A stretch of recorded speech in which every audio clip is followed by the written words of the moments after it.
Okay, so today I want to talk to you a little bit about getting your house ready to sell. The market is crazy. There's a lot of people who were thinking about selling for quite a long time who didn't come on the market, and now they're saying, okay, I really want to take advantage of this market. I want to prepare my home to sell. What do I do? I'm going to go through for you today 5 tips on how to prepare your home to sell.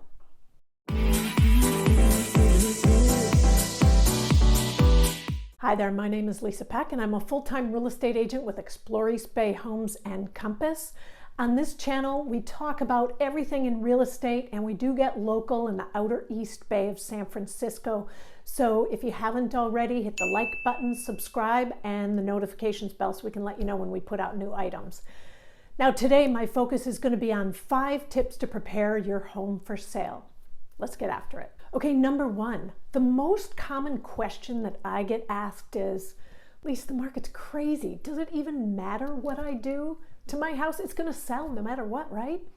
Well, you're probably right. However, the next question should be, how do I get the most amount of money for my house, and how do I eliminate risk so that I don't assume my house is going to sell and then find out at the last minute it doesn't?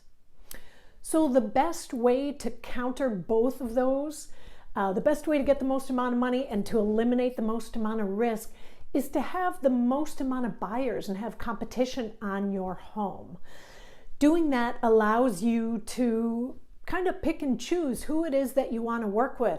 Whether it's more money or elimination of risk, you might even be able to get both. So the next few tips we'll talk about are going to focus on how to increase the number of buyers on your home.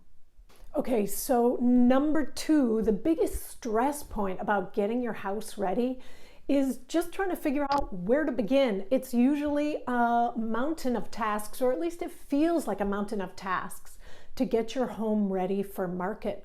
So where should you start? Probably the first place to start is to talk to your local real estate advisor. Your local real estate advisor can kind of direct you in terms of what's really important and what is it that buyers are looking for locally. Now, the other place that you can start is probably with your honey-do list. All of those things that you look around in your home, we call them deferred maintenance.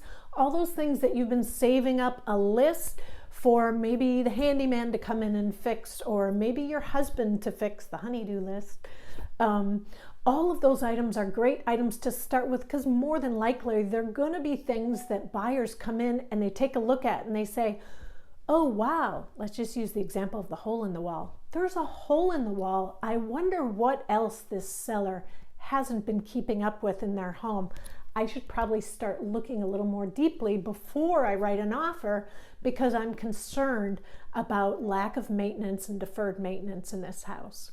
So in order to avoid that buyer thinking or going down that trail, you want to make sure that you've eliminated most of those things so they don't start snooping around or having the, I call it the what if factor. They add a line item in there for the like, what if there's another problem?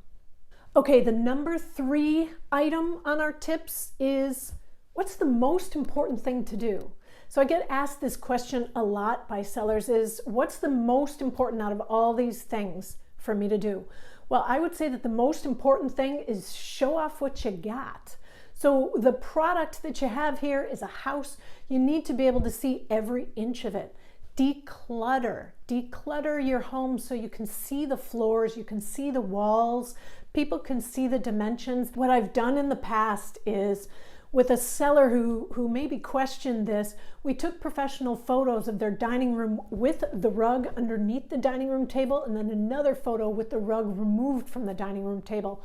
Sure enough, the picture of the dining room table that didn't have the rug felt significantly larger, and we therefore did get more traffic.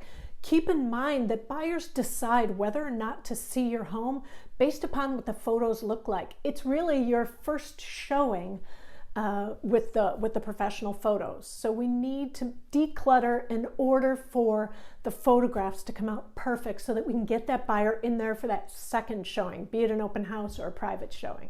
Okay, so number 4, my favorite advice to give to sellers is capitalize on what you have. In other words, take a look around your house. You probably have been thinking about maybe remodeling a room or redoing a bathroom. Maybe it's even a kitchen makeover that you've been considering.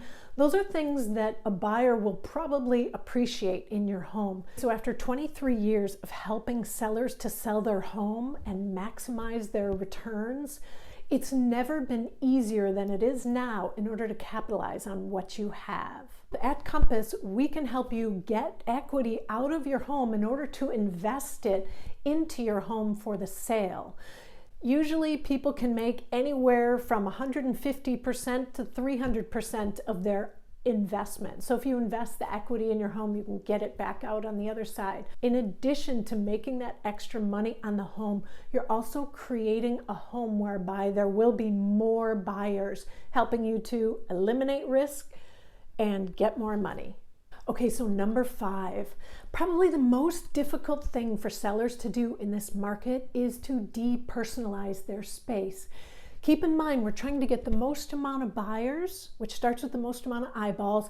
We're trying to get the most amount of offers on a home to eliminate as much risk as possible.